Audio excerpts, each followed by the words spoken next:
하나님의 말씀 누가복음 23장 4절에서부터 25절까지 말씀입니다. 누가복음 23장 4절에서부터 25절까지 함께 읽겠습니다. 4절. 빌라도가 대제사장들과 무리에게 이르되 내가 보니 이 사람에게 죄가 없도다 하니 무리가 더욱 강하게 말하되 그가 온 유대에서 가르치고 갈릴리에서부터 시작하여 여기까지 와서 백성을 소동하게 하나이다. 빌라도가 듣고 그가 갈릴리 사람이냐 물어 헤롯의 관할에 속한 줄을 알고 헤롯에게 보내니 그때 헤롯이 예루살렘에 있더라. 예수를 보고 매우 기뻐하니 그는 그의 소문을 들었으므로 보고자 한지 오래였고 또한 무엇이나 이적 행하심을 볼까 바랐던 연고로라.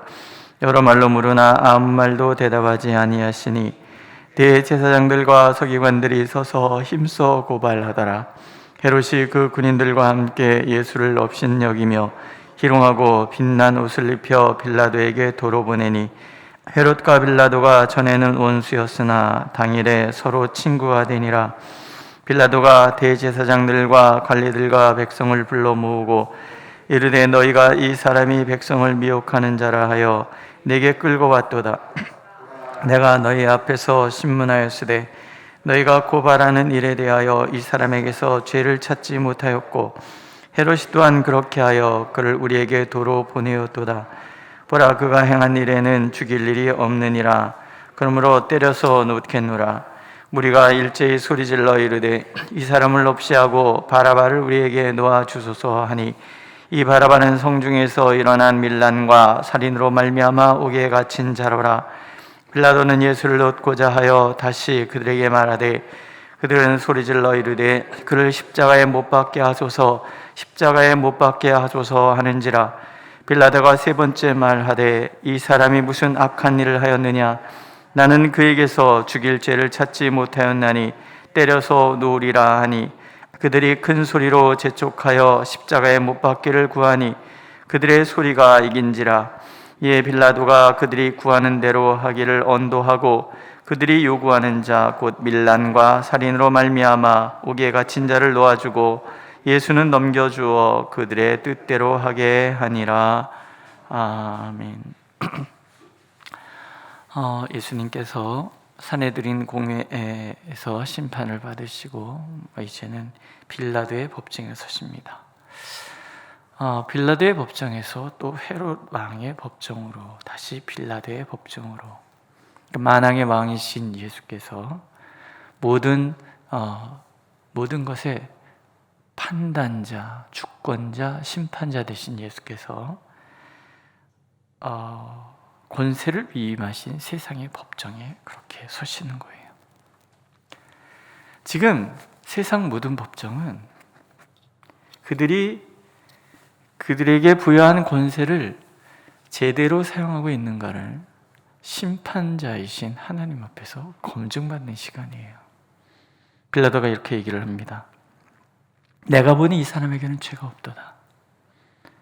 한 번만 얘기하는 것이 아니에요. 또 나옵니다. 이 사람에게서 죄를 찾지 못하였다. 헤롯 또한 그렇게 하여 그를 우리에게 도로 보내었다. 보라, 그가 행한 일에는 죽일 일이 없느니라.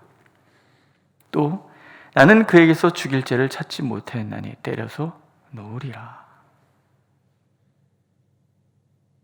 세상 법정은 알고 있는 거예요. 예수님은 죽일 죄가 없다.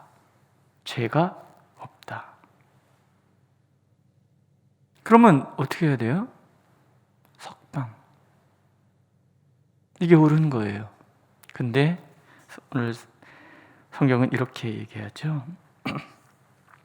그들이 구하는 대로 하기를 언도하고 예수는 넘겨주어 그들의 뜻대로 하게 하니라. 죽일 죄를 찾지 못했어요. 그러나 죽이기를 원하는 군중들에게 내어줘요. 모순이죠. 정의의 실종이고 공의의 상실이에요. 어둠의 권세에 눌려있는 세상은 그렇습니다. 공의와 정의가 실종되는 세상. 죄 없는 자가 죄 있는 자로 취급받는 그런 세상. 그들은 예수님에게서 죄를 찾지 못했지만 세상이 원하는 뜻대로 예수님을 내어주지요. 그러나 성경은 분명히 그들을 정죄하고 있습니다. 진정한 심판자이신 하나님께서 그들의 불의를 심판하고 계시는 거예요. 자격 없다 말씀하시는 거죠. 그들의 죄가 뭘까 하는 거예요. 첫 번째는요, 게으름이에요. 빌라도는 죄인을 풀어줄 권세가 그에게 있었어요. 하나님 부여하신 권세죠. 죄가 없음도 알아요. 그러나 그는 정의를 세워야 할 때 정의를 세우지 못해요. 우유부단함이고 게으름이죠. 정의를 세우기 위하여 부지런해야 할 그 자리에서 지금 게으름, 직무유기를 하고 있는 거예요. 아무것도 하지 않아요. 진리를 세우기 위해서 힘을 써야 하는데 그 위치에 있고 그 권세가 있는데 아무것도 하지 않아요. 그의 뜻대로 하게 하니라. 회피죠. 회피의 결과, 게으름의 결과는 기독교 역사 2000년이 넘도록 그를 영원히 저주받는 자가 되게 만들어줍니다. 본디오 빌라도에게 고난을 받으사. 항상 우리는 이렇게 얘기를 해요. 영원히 그는 하나님 앞에서 죄인이 되는 거예요. 빌라도의 게으름은 예수님의 성실하심과 대비가 됩니다. 그럼에도 불구하고 예수님은 당신에게 부여받은 사명, 십자가의 길을 성실하게 가시는 거예요. 이 길을 걸어가야 하나님의 새로운 의가 세워지고, 그래서 사랑하는 당신의 사람들이 구원에 이를 것을 알기에 그 길을 가시는 거예요. 예수님의, 하나님의 아드님의 그 권세를 사람들을 구원하고 진정한 새로운 의로 나가기 위하여 사용하시는 거예요. 비교가 되는 거죠. 아무것도 하지 않는 것은 죄예요. 정의를 알면서도 침묵하는 것도 죄예요. 자신이 그 자리에 왜 있어야 되는지 모르는 것도 죄예요. 빌라도의 두 번째 죄는요, 타협의 비겁함이죠. 진리 편에 서지 않고 군중의 요구에 연연하고 있습니다. 왜 그랬을까? 가진 게 너무 많기 때문에 그래요. 지켜야 될 것이 많기 때문에. 지킬 게 많은 사람은요, 비겁해져요. 군중의 불의에 맞서려는 용기가 그에게 없어요. 비겁함이죠. 만약 옳은 판단을 내리면 군중의 소요가 일어날 것이고, 그러면 자신이 로마 황제에게 책망을 받을 것이고, 그 자리에 쫓겨날 것이고, 그 장래가 다 무너질 것이고, 계획이 다 틀어질 것이고, 뭐 여러 가지가 생각이 났겠죠. 그래서 타협해요. 불의한 군중의 큰 소리에 그냥 압도당하고 말아요. 그의 뜻대로 하게 하니라. 옳지 않은 거죠. 빌라도의 자리는 군중에 휘둘리는 자리가 아니에요. 빌라도의 자리는 하나님의 뜻을 세우는 자리여야 합니다. 구약의 대표적인 인물이 고레스 왕이에요. 그는 이스라엘을 해방시키고 성전 재건의 칙령을 내렸던 그런 왕이에요. 그 왕에 대해서 성경은 이렇게 표현합니다. 고레스에 대하여 이르기를 내 목자라. 이방의 왕인데 하나님은 내 목자라 얘기하시는 거예요. 그가 나의 모든 기쁨을 성취하리라. 하나님의 기쁨을 성취하는 하나님의 종이라는 거예요. 하나님 주신 선물이 있어요. 내가 그의 오른손을 붙들고 내 이름을 부르는 자가 나 여호와 이스라엘의 하나님인 줄을 내가 알게 하리라. 손을 붙들어 주시고 하나님께서 친히 고레스의 이름을 불러주시는 거예요. 얼마나 영광입니까? 꼬맹이들이 지나가다가 안무개야, 그럼 목사님이 내 이름 알아 이런단 말이에요. 뵐 것도 아닌 목사가 이름 알아주는데도 기분이 좋잖아요. 처음에 제가 왔을 때 여러분들이 자꾸 물어봤어요. 제 이름 아세요? 저 안무개 권사예요. 알아요? 알고 계세요? 막 이래요. 근데 하나님이 이름을 불러주신단 말이에요. 안무개야. 그 얘기는 하나님이 사랑하시고 하나님이 책임져 주시는 사람이라는 거예요. 내가 나의 종 야곱, 내가 택한 자 이스라엘을 위하여 내 이름을 불러 너는 나를 알지 못하였을지라도 내게 칭호를 주었노라. 고레스는 하나님 모르는 사람이에요. 그런데 그가 하나님의 뜻을 행하고 있어요. 적어도 고레스는 자신이 왜 그 왕의 자리에 있는지를 알고 있었다라는 거예요. 내게 부여하신 사명의 자리가 무엇인지를 알고 있었다라는 거예요. 하나님을 알든 모르든 모든 권세는 하나님께서 부여하는 것이고, 그 권세의 자리에 있는 사람은 모두 다 하나님의 종이라는 거죠. 그러나 빌라도는 사명에 연연해야 됐는데 그 자리에 연연하는 거예요. 그래서 두렵고, 그래서 타협하고, 그래서 비겁해지는 거죠. 하지만 예수님의 모습은 다르시죠. 모든 것을 가지셨지만 모든 것을 내어주세요. 예수님의 그 자리가 우리를 위하여 모든 것을 내어주시는 자리라는 것을 알기 때문에, 그래서 우리 모두를 살리셔야 되는 자리라는 것을 알기 때문에 그 자리, 그 권세를 당신의 모든 것을 내어주시는 것으로 표현하시는 거예요. 사명의 길을 분명히 아는 사람은 두려움이 없어요. 왜? 하나님이 함께 하시니까. 하나님이 세우신 자리의 위치가, 의미가 무엇인지를 정확하게 아는 사람은 자리에 연연하지 않아요. 왜? 그 자리는 하나님이 세우신 자리니까. 목사를 장기판의 말이라고 그래요. 하나님이 여기다 세우시면 여기 서는 거예요. 하나님이 이곳에 세웠다면 이곳에 서는 거예요.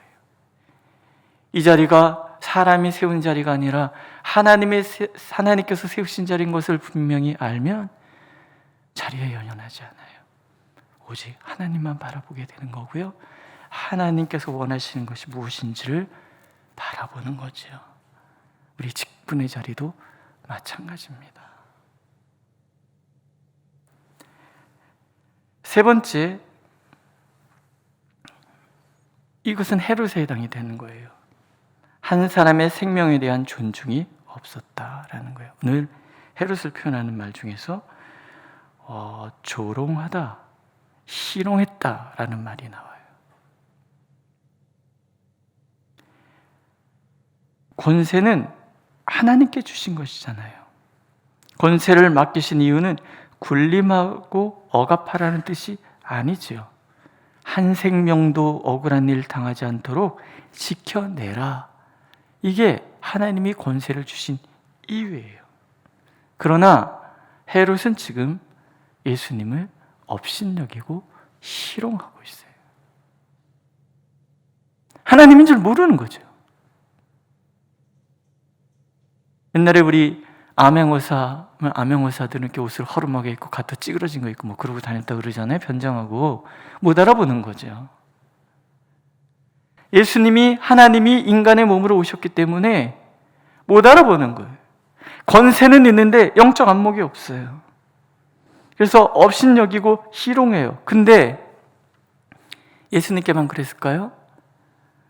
겉벌속이라고 평소에 그런 거예요. 왕이라는 자리에 앉아서 거들먹거리면서 한 생명을 함부로 대하는 거예요. 업신여기고 희롱하고 내가 왕이다라는 거죠. 왕복을 입혀서 돌려보내요. 조롱하는 거예요. 자신의 자리가 위협받을까 봐 두려운 거예요. 그 아버지 헤롯 왕은 어린아이들 다 죽였잖아요. 베들레헴에 살고 있는 어린아이들. 내가 왜 이 자리에 있는지, 한 생명의 억울함, 공이라는 게 뭐예요? 억울함이 없어야 되잖아요. 죄 없다라고 알았으면 석방해야 되는데 오히려 그 모습을 보고 초라해 보이니까 함부로 대하는 거예요. 사람 함부로 대하는 사람 그 자리에 있을 자격 없다라는 거죠. 하나님께서 권세를 주실 때는 군림하라고 주는 것이 아니죠. 억압하려고 주는 것이 아니지요. 내 실속, 내 욕심 채우라고 그 자리에 세우는 거 아니죠. 그 자리에 제대로 서 있지 못하면 하나님께서 촛대를 옮겨버리시는 거예요. 예수님은 다르시잖아요. 누가복음에서 예수님이 오신 이유를 이렇게 설명하잖아요. 주의 성령이 내게 임하셨으니 이는 가난한 자에게 복음을 전하게 하시려고 내게 기름을 부으시고 나를 보내사 포로된 자에게 자유를, 눈먼 자에게 다시 보게 함을, 놀린 자를 자유롭게. 예수님은 하나님의 아드님의 권세로서 포로된 자를 자유하게 하시는 거예요. 눌린 자를 자유하게 하시는 거예요. 한 생명 한 생명이 귀해서 그 권세와 능력 많으신 분이 한 영혼을 찾아서 온 산과 온 들을 헤매고 다니시는 그런 분. 생명을 사랑하지 않는다는 것, 한 영혼을 사랑하지 않는다는 것은 그 자리에 있을 자격이 없다라는 거예요. 우리 이 세상 권세들 한번 보세요. 그 자리가 왜 있는지, 그 자리에 왜 있는지, 요만큼이라도 권세가 있으면 그 자리에 왜 있는지를 정확히 알아야 된다는 거죠. 한 생명을 사랑하고 살리는 일에 전심을 다해야 되는 자리가 하나님이 부여하신 권세의 자리라는 거예요. 기회를 주시고 회개할 수 있는 기회를 주시고 늘 이렇게 살았던 예수님이셨기 때문에 바라바조차도 마지막에 구원하시잖아요. 성실하심이죠. 예수께서는 이렇게 말씀하세요. 나는 섬기는 자로 너희 중에 있노라. 하나님께서 주신 권세의 의무를 잊어버린 자의 최후는 죽음입니다. 헤롯은 벌레 물려서 죽었고 빌라도는 결국 쫓겨나서 죽습니다. 그리고 영원히 저주받을 자로 우리 입에 오르내리는 사람들이 되는 거죠. 예수님은 이 재판의 과정에 아무 말씀 안 하세요. 그런데 비진리와 무지가 예수님 앞에서 여지없이 드러나고 있어요. 어둠이 빛을 덮고 어둠이 빛을 제압하려고 들지만 어둠은 그 빛 앞에서 그 불의함이 낱낱이 드러나는 거죠. 그 추함, 그 무책임함, 그 게으름, 그 교만이 낱낱이 드러나는 거예요. 결국 또 결론을 내리는 거죠. 어둠은 결코 빛을 덮을 수 없다. 오히려 낱낱이 빛 가운데 추함이 드러나게 될 뿐이다. 주님의 십자가는 나를 벌거벗은 모습으로 주님 앞에 서게 합니다. 나의 정과 욕심, 그 불의함을 주님의 십자가에 못 박지 않으면 도리어 추함만 더욱 드러날 뿐입니다. 그 성실하심에 나를 맡기고 진리의 편에 서서 진리를 세워가는 우리가 되기를 오늘도 하나님은 간절히 원하고 계십니다. 기도하겠습니다. 오직 묵묵히 성실하게 주님의 길을 가셨던 그 자리, 결코 그 무엇도 가로막을 수 없었음을 우리가 깨닫습니다. 하나님, 주님께서 우리에게 부여하신 그 사명이, 그 위치가 하나님의 공의와 정의를 세우고 생명을 살리는 자리라는 것을 다시금 깨닫사오니 교회 직분이든 사회적인 직분이든 어느 위치에 있든 우리가 그 모든 것이 하나님께서 부여하신 것임을 분명히 알아 우리가 머문 그 자리에서 하나님의 뜻을 구하고 하나님의 뜻을 이루어내는 우리 모두가 되도록 우리를 인도하여 주옵소서. 이 땅의 모든 위정자들 또한 그 자리가 하나님께서 부여하신 하나님의 종의 자리임을 알아 이 백성들 섬기고 또 연약한 자들을 일으키는 일에 그 권세를 사용할 수 있도록 하나님 인도하여 주옵소서. 이 땅의 공의와 정의가 그렇게 강물같이 흐르는 놀라운 역사가 일어나도록 하나님 축복하여 주옵시고, 그 중심에 그리스도인 된 우리가 설 수 있도록 인도하여 주옵소서. 예수님의 이름으로 기도드렸습니다. 아멘. 하늘에 계신 우리 아버지, 아버지의 이름을 거룩하게 하시며 아버지의 나라가 오게 하시며 아버지의 뜻이 하늘에서와 같이 땅에서도 이루어지게 하소서. 오늘 우리에게 일용할 양식을 주시고 우리가 우리에게 잘못한 사람을 용서하여 준 것 같이 우리 죄를 용서하여 주시고 우리를 시험에 빠지지 않게 하시고 악에서 구하소서. 나라와 권능과 영광이 영원히 아버지의 것입니다. 아멘.